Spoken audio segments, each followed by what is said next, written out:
Welcome to the Good Rookies podcast. My name is Fahim.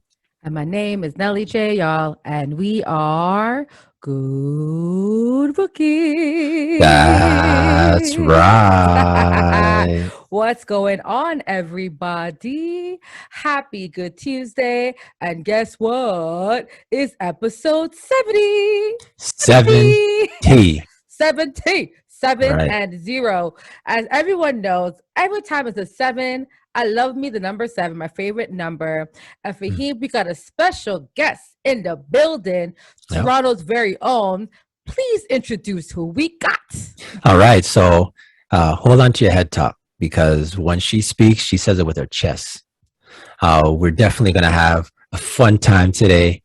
We'll get into how we met and what she brings to the table, but let's welcome Ree Ree Phillips to the podcast today. Ree Ree. Thank you guys. I totally appreciate it. Man, that intro was sweet. Like, I wish I could sing. I'd sing along, but you know, it's okay, girl. No worries. Not that. No, honestly, we're so happy to have you on the podcast. Absolutely.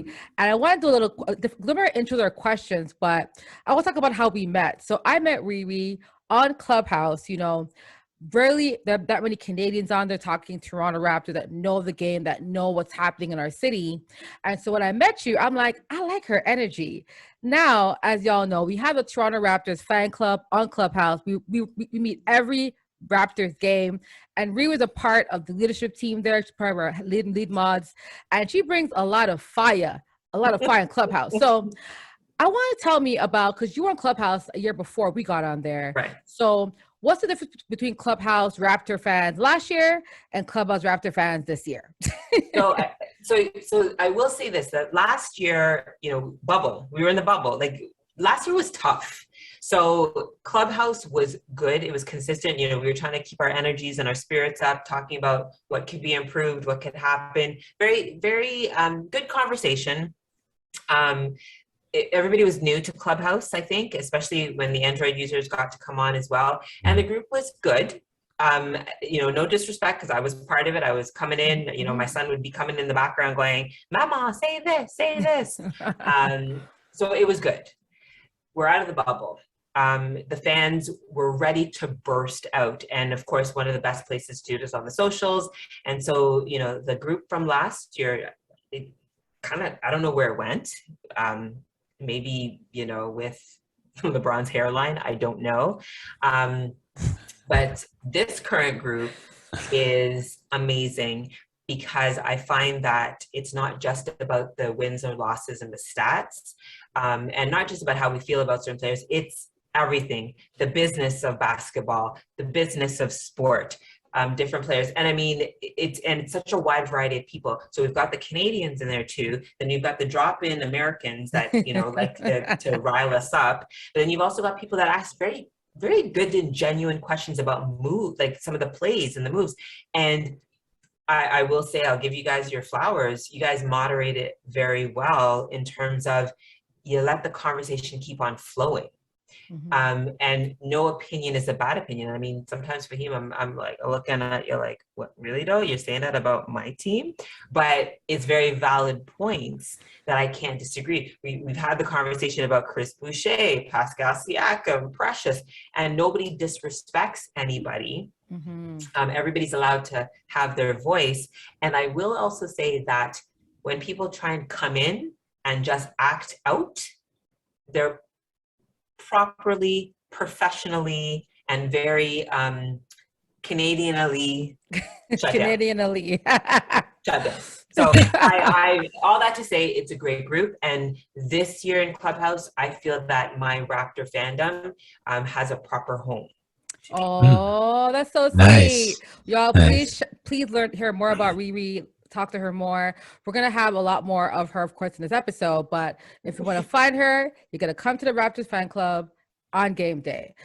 Speaking of the Raptors, I saw an announcement today that the Scotiabank Arena is moving to half capacity. Like, they're like, oh, COVID's getting real again, cutting it off. And that's for like the game coming up Saturday. So this is dropping on Tuesday next week. But there are fans who bought tickets to watch the Steph Curry I will go to that topic in a second, but what's going to happen? Like, do you have any inside information? So is it people like you who are ticket season holders, or is it more for like the casual fans who are buying tickets here and there? I am also waiting for my official email to say Wagwan, because my partner and I were supposed to be going to the game. So she and I are messaging each other. We're going, okay, so are we going? Are we not going? I don't know. That's the answer to the question. I don't know, because I don't know how they're going to determine the 50% less capacity. Yeah. Now, logic would tell us that if you're a season ticket holder, you should be able to go. But a lot of season ticket holders also sell their season tickets, individual games. So the answer to that question is I don't know. Okay.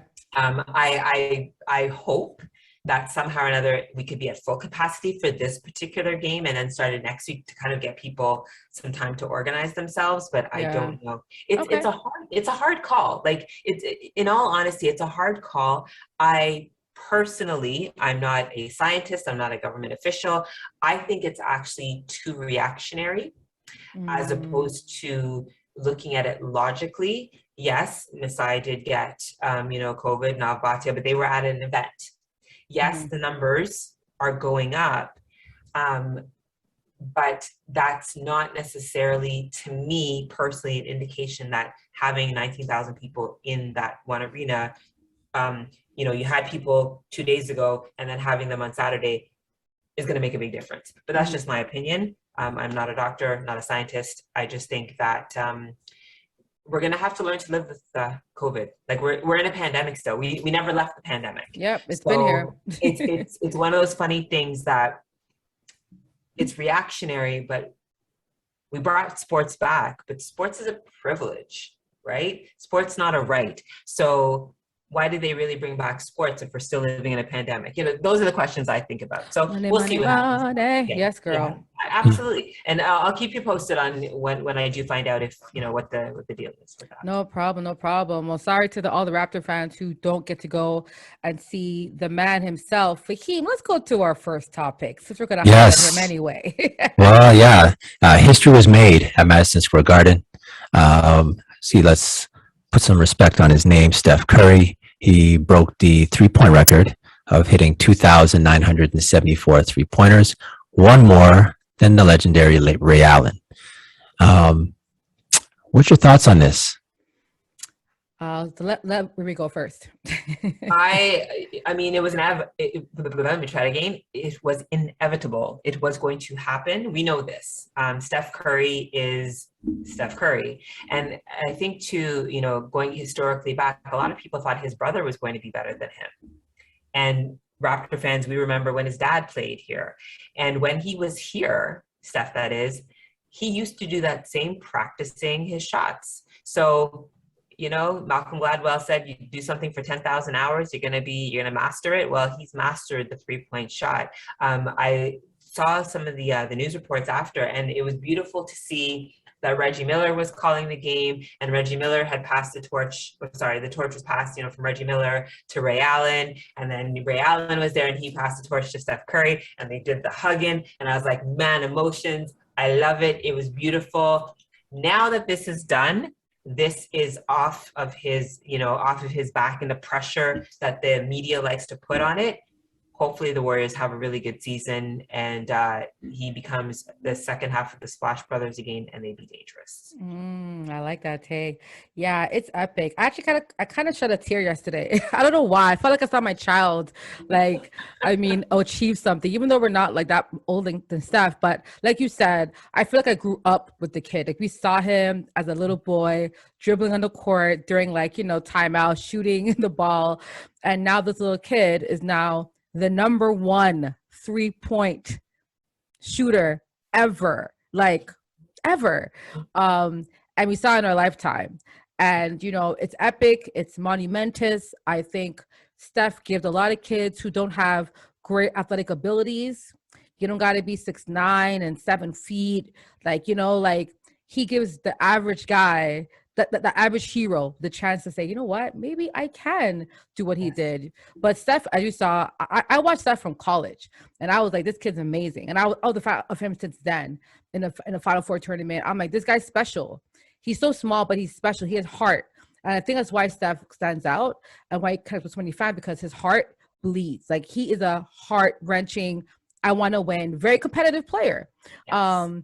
Don't let the baby face fool you. Like, this guy is a competitor. So shout out to Steph Curry, to his family. He's now in the record books, definitely a Hall of Famer, top 75 player. I mean, Steph has it all. Now, the question is, and after Fahim does his take on it, do y'all think we'll ever see another person do this again? Fahim?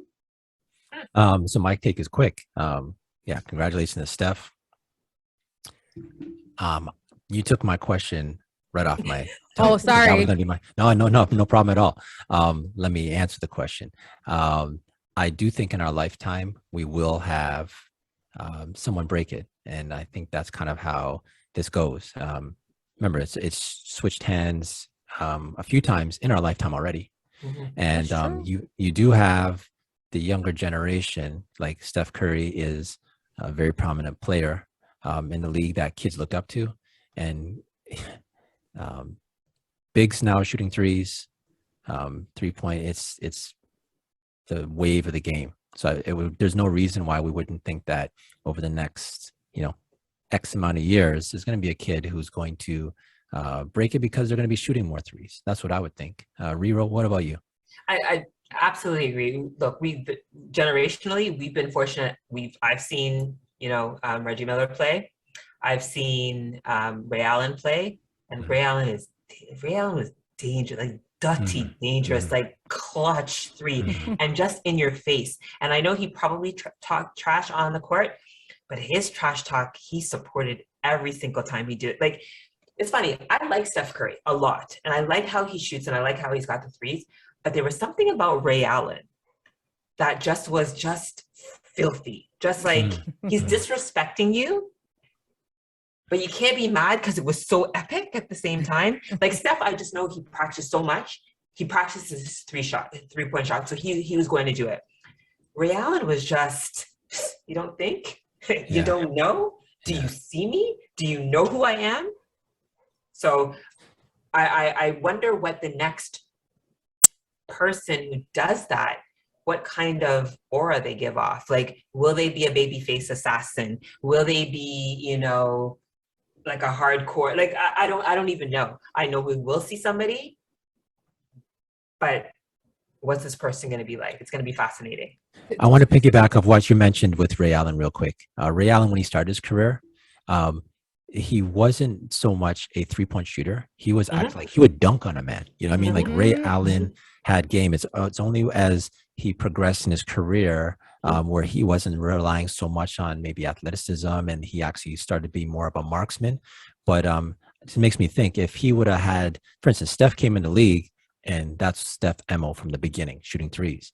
If Ray Allen would have maybe for the first maybe 5 or 6 years of his career had that opportunity where he was just focusing on, if the old Ray Allen was playing like the new Ray Allen from the start of his career, perhaps he would have had more also, right? So just go ahead. Probably, but that wasn't the nature of the NBA or the game at that time as well. Exactly. So we're also going based on, so let me go backwards to kind of come forwards. My favorite player when I started getting serious about watching ball was Shaquille O'Neal.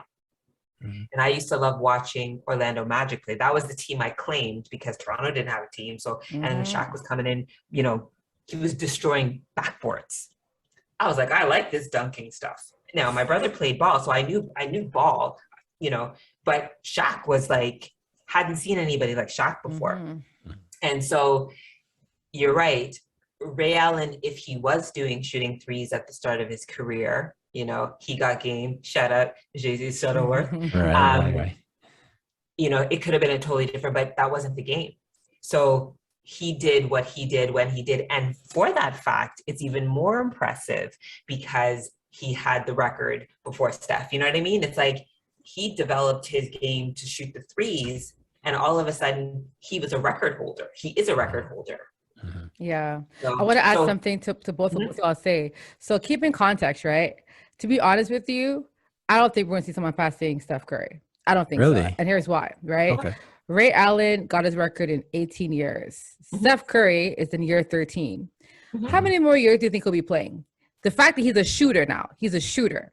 So that means his body isn't going to be, you know, as demolished as like a LeBron, you know what I mean? Like in his latter years when he gets older.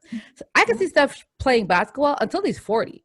I'm being real right now. I really can. So if that's a possibility and this man's going to be shooting, right? Even if he's not starting anymore, off the bench, shot.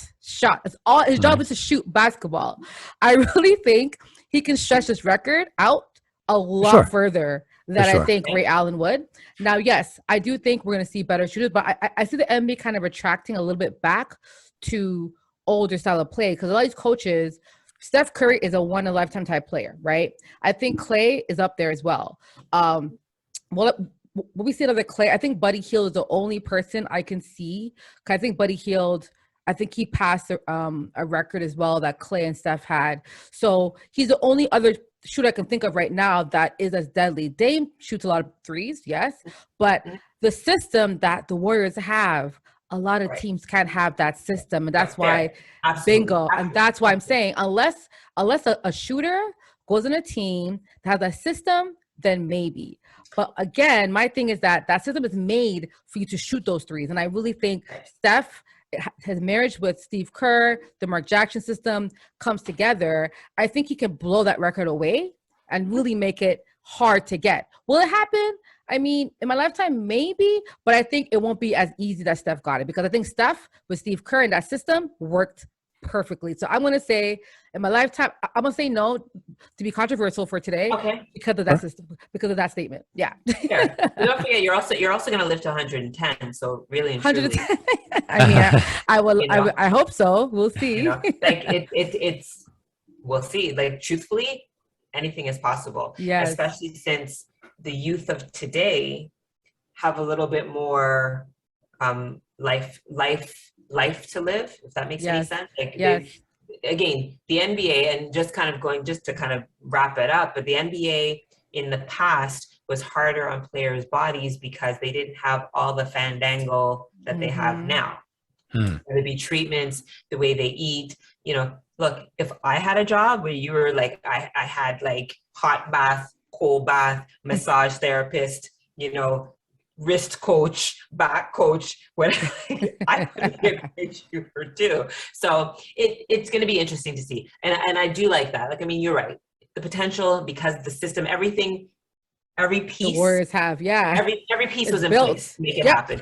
But I think I will see somebody in my lifetime that will come in. But it's a good take. It's a good take. Yeah. So on the way out of this, Larry Bird is someone that I was rated. He's one that when we say 3-point, he's one of the best 3-point shooters. Would you say Larry Bird's better than a better 3-point shooter than say Danilo Gallinari? What? Yes, I would. You would? Yeah. I don't know. How about Nicholas? Well, again, shooter meaning like I think he will get a higher percentage shots, right? I think there are people who make a lot of threes and people who make high percentage 3-point shots. That's the difference between Larry Bird. Larry Bird didn't make as many threes because back then it wasn't a thing. But I think Larry Bird have a higher percentage of shots compared to all those guys, to be honest. Okay, because sorry, I was just going to add to what Janelle said. The game was also more physical when he was doing it too.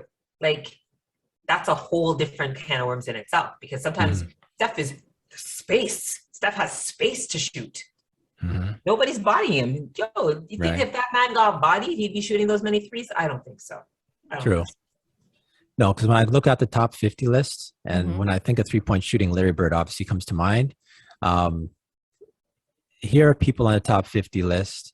Danilo Gallinari is number 50. Say Mike Conley Jr. is number 48. Nicholas Batum's 46. I'm just going to scroll through randomly on some people.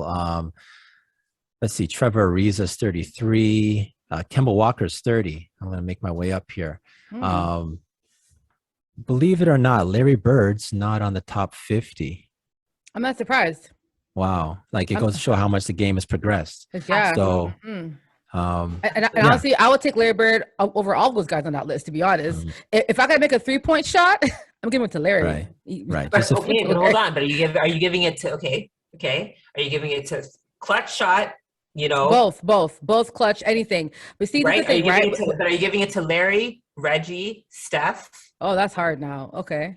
Right? Like I will give honestly, back. I would give Larry over Reggie. Yeah. Yeah. Okay. I would get over all of them. I think I'll go Larry Bird over all of them. Because again, right? It's percentages. It's not just shooting, right? So if you're again, if you're like Redick, what number is he for him? JJ Redick. What number is JJ he? Redick? Yeah, he's on there. Okay, go ahead. Yeah. Continue. So like if you're in a system where they want you to shoot the ball like that, and like that's your game, and your coach draws up plays for you to do that, you're gonna have higher numbers of shots, right? However, there's some people, like for example, some people who just are really good at shooting the ball, but their system didn't allow them to do that, right? That's why I feel like coaching and where you are also matters. But Larry Bird to me is one of the top 3-point shooters that I've ever seen. So. Fair. No, fair. Absolutely. But I like that question though, to see like great question. Yeah. Because I guarantee you there's a lot of people that would pick Steph Curry first. I wouldn't either. Trust me, I wouldn't either. But I mean, it's a conversation though. Like Steph now, I think Steph's a great shooter, and I think the conversation is a good argument. But Reggie Miller, absolutely Larry Bird. That's not even a discussion for me. I'm with that. And just for the record, JJ Redick is number 15 on the all-time list. Okay. And he was just hired to shoot threes. That was his job. Yeah. Hey JJ, come here and shoot. So him being 15 makes sense to me. Yeah. Right. All right. So Nelly J, let's go to For the Culture. For the Culture, we like to highlight individuals that are for the culture. And today we get to highlight Drake's twin. Yes, you know the Spider-Man meme pointing at who's who. Yes, y'all, that. The Toronto Raptors guard himself, Fred VanVleet, has actually partnered with the U of T scholarship, and they're launching a scholarship for Black and Indigenous students at the Rotman Commerce Center. So essentially, the need-based scholarship gives preference to students in the Management Specialist program and includes 4 years tuition, a yearly stipend of $1,000 for books, and mentoring by VanVleet himself. The scholarship is valued at $57,000 plus the annual stipend for books also includes one-on-one. So this is a great, guys, like great system. I actually want to quote what Freddie said, VanVleet. He actually talks about this. So he said, this scholarship is important because it's going to shine a light on some of those who may be underserved or underprivileged in certain communities and aspects. We know that there's a selection process to a lot of different scholarships, and sometimes that counts people out. We're just trying to make a concerted effort to shine a light on those who may have not gotten a proper opportunity. Huge scholarship. I'm gonna pass the ball first to Ree Ree. What's your thoughts on what Freddie has done now working with the U of T for scholarships? Steady Freddie, right? That like steady Freddie. He is doing what we all knew he was supposed to do on the court as well as off the court. He is positioning himself as the leader of the Toronto Raptors. And if you want to lead, you have to lead by example. And then he's also trying to be part of our community here in Toronto, here in Canada. So he's saying, I'm going to give back. Yes, he can give back at home, but he's like, I'm giving back to the Black and Indigenous community and notice what it was. It's business, the School of Rotman, that's business management. So he's not just saying, you know what, if you want to play ball, I'll help you get a scholarship at U of T or one of the other schools. He's saying, I'm setting you up if you want to learn about business and take this worldwide or wherever you want to go. So I salute Freddie. I hope more athletes do something like this in this kind of vein, in this kind of nature. I don't even want to hear anything about what about the other cultures. Nope, don't care. Guess what? Freddie has said it's for the people and it's for my people. And I totally appreciate that. Great on him. Awesome. Actually, so I want to add something before Fahim goes. So for those who don't know what U of T is, right? The U of T. So U of T is ranked 18th in the world. In the world. And they're second amongst North America. That's right. All the Harvards and, all the big schools in the States, it's ranked the second amongst universities, public universities in North America, y'all. That's how that's how huge the school is. So to give you guys some context on U of T and like its swag a little bit. Go ahead, Fahim. Oh, yeah. So one thing about Fred VanVleet is since he signed the big contract, like you just mentioned, it's kind of like, with there's great responsibility with that contract. And he's obviously just, he created a podcast, a Bet on Yourself podcast, which is not just to brand him, but also to help local businesses also. He's really taking it seriously in regards to his commitment to the community in Toronto. And like you mentioned, most importantly, the ones who are underserved. I really like the fact that he has included the BIPOC, but Indigenous, they are definitely underserved. And for him to include that in there, especially not being from Canada, but as still relating to the issues that we have here. I mean, when it comes to leadership, he's kind of taking from Kyle Lowry's, a book from Kyle Lowry's page, or a page from Kyle Lowry's book, and applying it, right? So, so yeah, I'm very proud of Fred and what he's done. And yeah, I have a feeling that this is just a start. Like he's done the podcast, he's done this. I would not be surprised if this is something that he continues doing, because sometimes people do things for publicity. I've never met Fred VanVleet, but I do get a vibe like he genuinely recognizes his opportunity to leave a footprint, not only on the court, but off the court. So salute to Fred VanVleet. Yeah. And also he's very intentional. Like everything he does is kind of how he plays basketball, a very intentional player. Like all the moves he makes is for a reason. I remember a year ago, you couldn't tag Freddie in no post. That man was like, now you can tag him, because he understands that as the leader, he has to be accessible to his fans, right?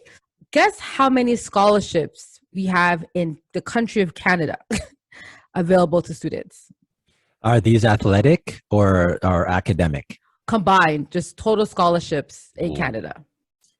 Honestly, I think the number is higher than I think it might be. So I'm going to say 5,000. Okay. Wow.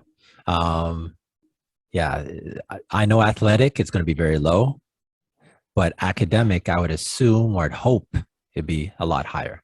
So if I'm going to actually take the under on your 5,000, Ree Ree, and I'm going to go maybe at 1,200. Okay. So the number, and this is from the universitystudy.ca, so I'm not making up this stuff. So essentially, Canada has, they say, 3,500 scholarships each year to young people in pursuing higher education. And this combines to about 16 million in student awards. And they also have, so 3,000. So this is another one. And, I was trying to find the numbers of how many are geared towards, Black and brown people. But of course, they don't got that number. Yeah, I'm sure it's not going to be the best. But this is going to really help, kids, because especially in Toronto, we have a lot of kids, people of color in our communities whose parents can't afford U of T, tuition fees, who can't afford taking their kids. So this is monumental for a kid who is smart, works his butt off, but his parents don't have the resources for him or time, right, to give him what he needs. So OSAP is great, but OSAP is still money, still debt, right? So the fact that a kid can get this scholarship and use it for his future is just monumental. So I kind of want to kind of end off there. But Ree Ree, in terms of, you said him being a leader for other players, I saw Scotty Barnes do some things as well. We see Chris Boucher. So do you think that, I think Fred VanVleet's contract will be up, I think, in a couple of years. Do you predict that Freddie, with all he's doing for us in Toronto, do you think he plans to stay here for the remainder of his career? Because I feel like he's doing a lot for someone, you know what I mean? So do you think Masai will keep him here forever, like Kyle Lowry, or would you think that he's someone that Masai thinks he can move around if need be for a trade? So check it. How many more years does he have on his current contract? So I believe it's 2024, but let me double check just to make sure. Because this will determine how I speak with my chest, because there's a whole purpose to this madness. So his contract Oh, that's right. 2024 is Okay. free agency. Yeah. Okay, so that's two more seasons, two more seasons. Okay. I believe, and I've said it on our Clubhouse chat, and I've said it in general, that I believe that the Raptors are going to win another championship in the next 5 years. Because as long as Masai and Bobby are with us, and the vision is to win a championship, we're moving towards that. So, okay, let's say I still think that this year they're going to make the playoffs. They're not going to win the championship. That's 1 year down. So that's 4 more years. If the positioning, whether it be through trades, drafts, whatever the case is, and Freddie is a part of that winning combination, then yes, he's going to stay. Okay. You don't invest, and I do also feel though, again, Toronto Raptors, let me say it that way. Toronto Raptors create a culture. They create the culture where they will not take people that will not fit the culture just because, right? So they are making sure that every player we bring in, that we have, it fits with what we need. If it doesn't fit, we discard it, we bring in somebody else, or we move pieces around to make it work. So that whole long diatribe is to say, if the plan is for us to win the chip in the next 5 years, and Freddie is making an active contribution and it works for us to win, then yes, he's going to re-up. He's still young, still got fresh legs, good leadership. He'll be a veteran at that time, a veteran in the NBA and the Raptors organization. Even though we do kind of compare him to Kyle, he's not Kyle. No. He actually really is not Kyle. He learned a lot from Kyle, but he's not Kyle. So he's forging his own path, and I see that his path is going to be different. And I do see him staying with us as long as he's part of that, the plan. Okay. Fahim, your thoughts? Yes, I do see him after 2024 staying with the team. I think he's going to resign. I do think right now he is when we say the term leader, that kind of gets lost because there's different types of leadership. When I'm speaking about leadership, I'm speaking in regards to just being the floor general. That's him. In regards to if we're talking about leadership for a franchise player, I don't think he is. I think he's that just by default of what we have. I do think by the time Fred VanVleet is due to re-up, which would have been 2024, I think by then Scotty Barnes will have enough mileage ticking that he's ready to be that franchise guy that I think we've been waiting for quite a while. And I think if you're Fred VanVleet in 2024, you're saying, hey, you know what? They got a good young core. I've been here. I'm in the community like we just discussed. And I think he's going to stay. So I could see Fred VanVleet staying. Just I think his role with the team would be a little bit different in a few years for the better. So can I ask a question? Sure. So Scotty Barnes, think he's going to be our franchise player. Mm-hmm. And is that what you mean by a leader? Because as you said, there are different definitions of leader. Kyle Lowry was our floor general. Mm-hmm. I'll actually say that Fred VanVleet right now is our floor captain. He's not our floor he's not a general yet. He still has to, he makes some dumb shot selections. And even though he's kind of helping things go along, we're not where we need to be. So I'll give him captaincy right now. Okay. Do you think Scotty will have that maturity to be the leader of the franchise, or is it just from a perspective of what people see of the Raptors? Scotty Barnes's face is on the tickets and on the advertising and in the Mary Brown's chicken commercials. No, I do think he has what it takes to be like a team that gets thrown around would be like, say, Indiana and Sabonis. Sabonis, I think he is a franchise guy. Like I would build it around him. He's consistent and he spent his time. I think Scotty Barnes, I truly believe in the franchise history, we've had, I'm talking true franchise guys. I'm talking Vince Carter was a true franchise guy. I think Kawhi Leonard was a true franchise guy.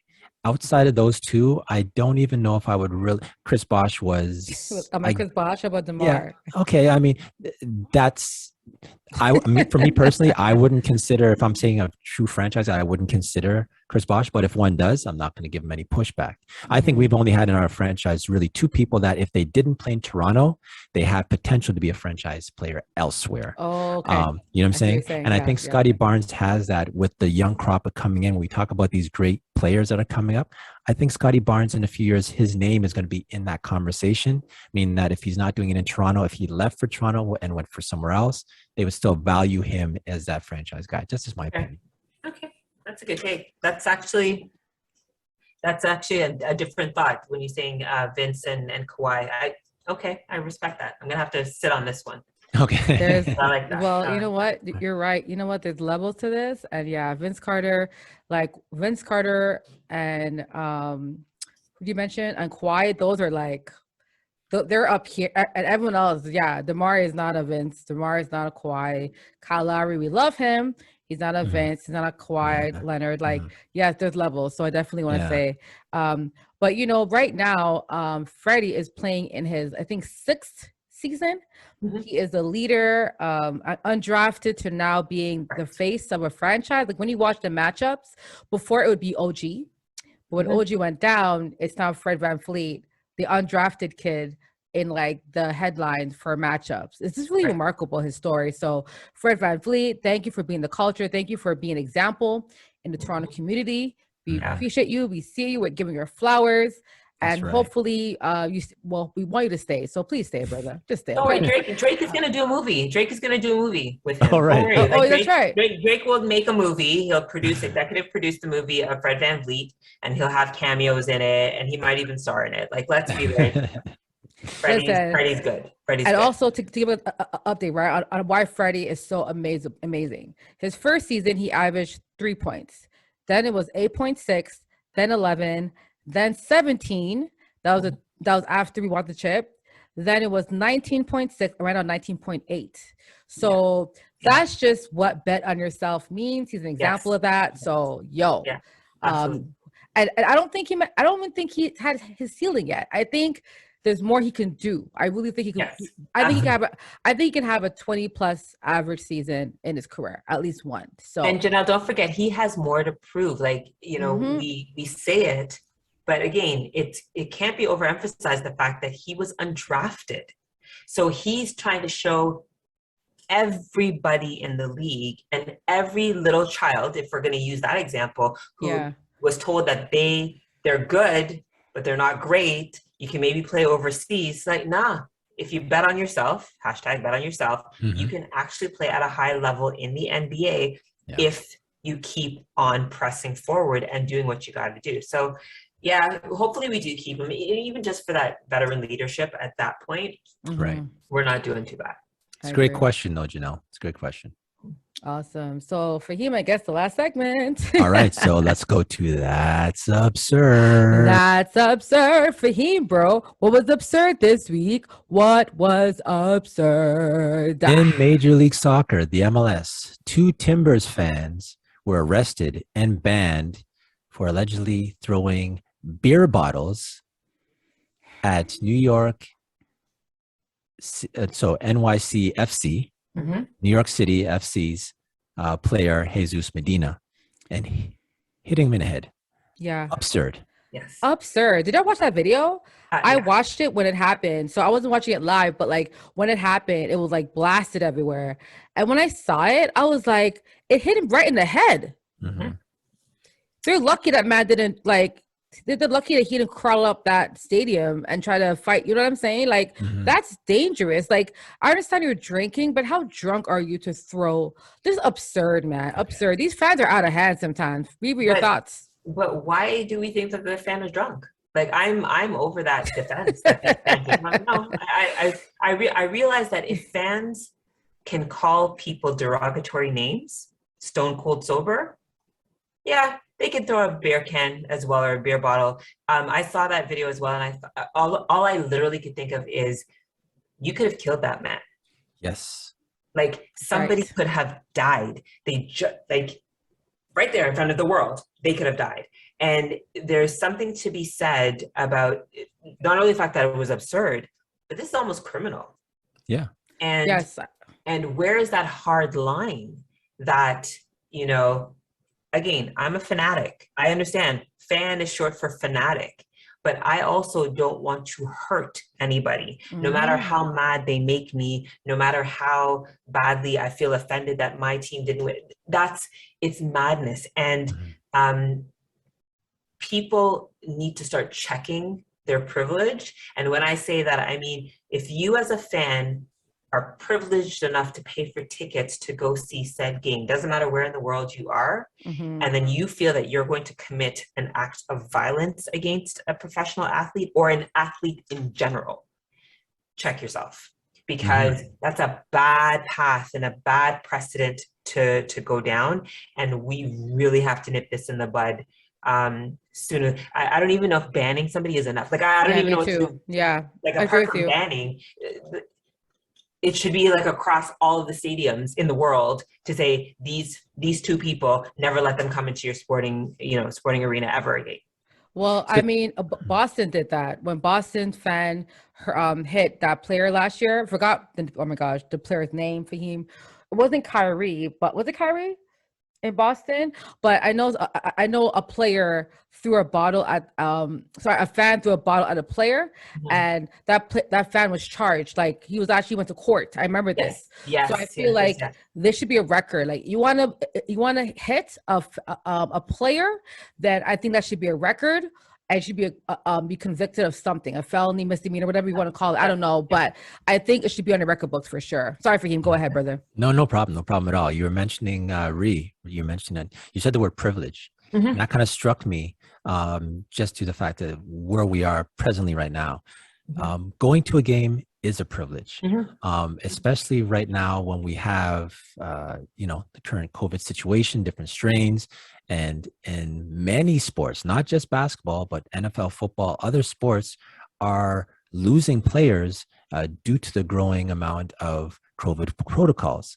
So when we're talking about privilege, people don't realize how the privilege to actually go and watch a game or they maybe won't understand the privilege that they have until it might be taken away. Because if we have to go to a lockdown situation, they're going to, really look back at this and say, hey, you know what, like, yes, I'm going to be banned, but I think this is something that really everyone can learn from, that we can't take these things for granted, because when we were in lockdown before, we would have loved to be in the position we're in now. Exactly. So now that we're on the verge of maybe going back into that situation, it really puts it in perspective.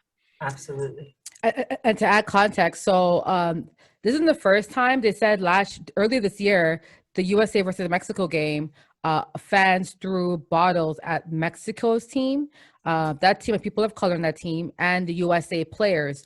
So there were fans throwing bottles at USA players, their own damn players in Denver, and they even were hitting the Mexican athletes as well. So these soccer fans, isn't the first time that they bet, but that fan in Denver, they said that he was arrested and banned from the stadium forever. And then in a Celtic situation, the fan was arrested after hitting Kyrie. It was Kyrie Irving with a bottle.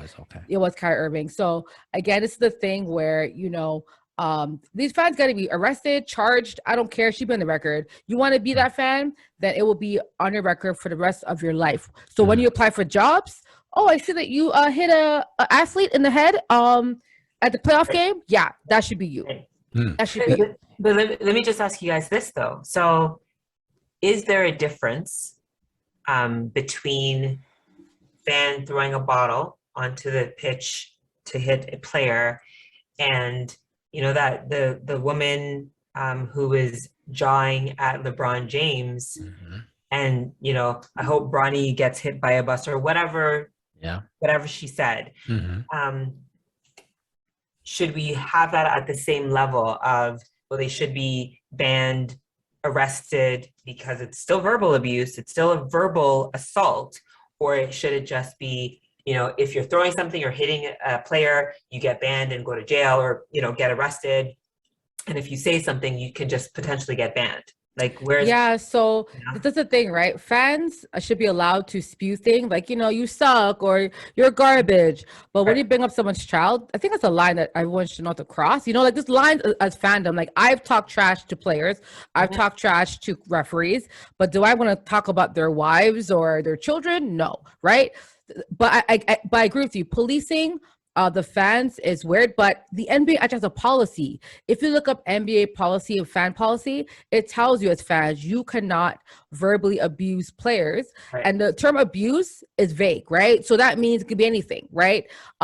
However, I think hitting a player with an object, that's a different discussion versus I'm threatening your child. I think that one, you can't really arrest someone because it's a threat and it's during a game. But if someone says, LeBron, after the game, I'm going to come kill you, banned for life, right? There's different levels to threats. You know what I mean? But absolutely. But and I think we have to have that conversation because, again, we're speaking in the context of a North American sport, much less, Europe or in the continent of Africa or in the Asian, and different sports that are played, and hockey, like all the things that are said, how the words are different than if they're said in another sport. But that's a whole different podcast, I think, in itself. A whole topic. And to say, right, so so it's called code of conduct. It says guests will be courteous manner.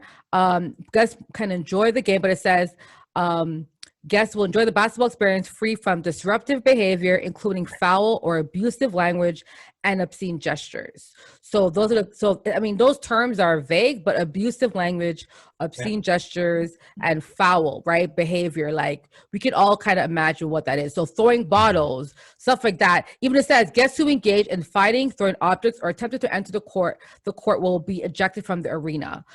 So they have the code of conduct, and this is printed on every ticket. Fans have it. That's what I'm saying. The NBA has the code of conduct there, so you can't say I don't know I can't cuss that player. Yes, you do know because it's right there. Yeah, that's right. That's right. Maybe I'll leave out with this. Ones that come to mind: Russell Westbrook had a problem when he went to Utah. Yes. Trae Young, he was spit on. Yo. Right. Like that's just like guys. So you want to see me get angry? Spit on me. I'm fighting. Like, listen. Yeah, like I'm fighting, guys. Rather get hit by a bottle than be spit on. Honestly, like, yo, guys, we're in a pandemic. Yeah, exactly. Spit on in a pandemic. Like that's another version of assault for real. So, but we'll leave there. So hopefully these fans can. First of all, he's disciplined, and fans can get their act together. But let's put this episode in the books. That was episode 70. That's right. 70. Fast behavior tale. Yo, great episode. Ree Ree, before, we'd love to have our special guests do a shout out. You know what I'm saying? So the floor is yours. Well, I want to shout out the podcast for having me here, the Clubhouse group for letting me talk, Fahim, Janelle for letting me not only just be here, but listening to what I have to say, because, sometimes people don't want to listen to what I have to say. Got to shout out my kid who's still walking around.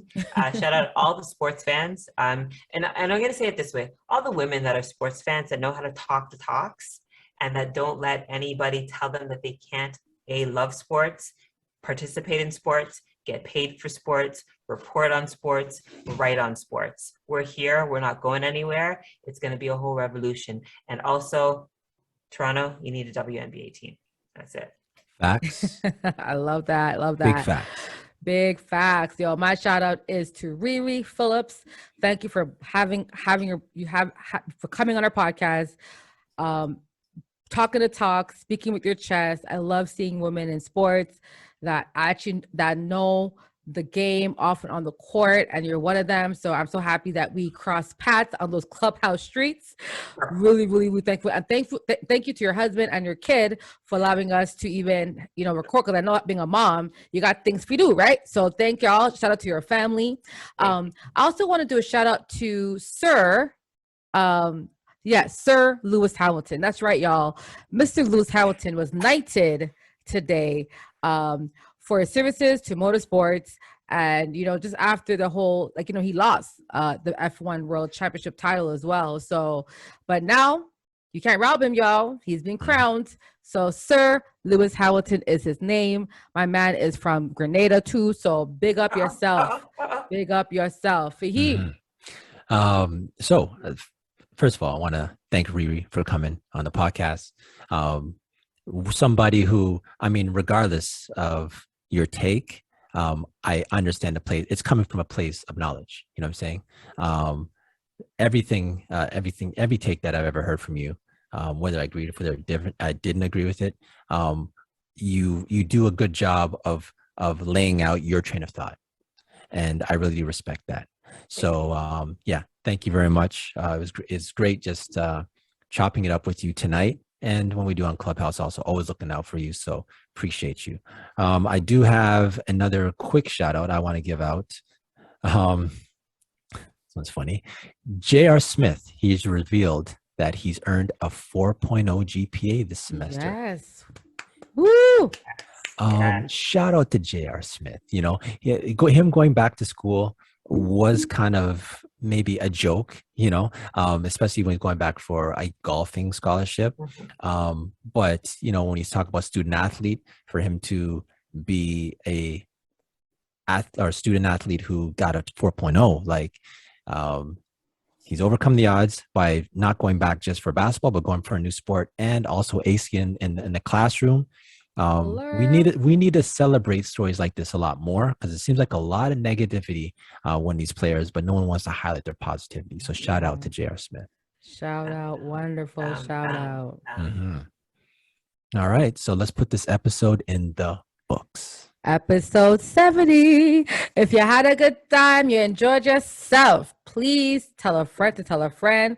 Like and subscribe for him. You know where to find us if you're looking for us. We are on all platforms. That's Good Rookies Podcast, episode 70. And we out. Peace.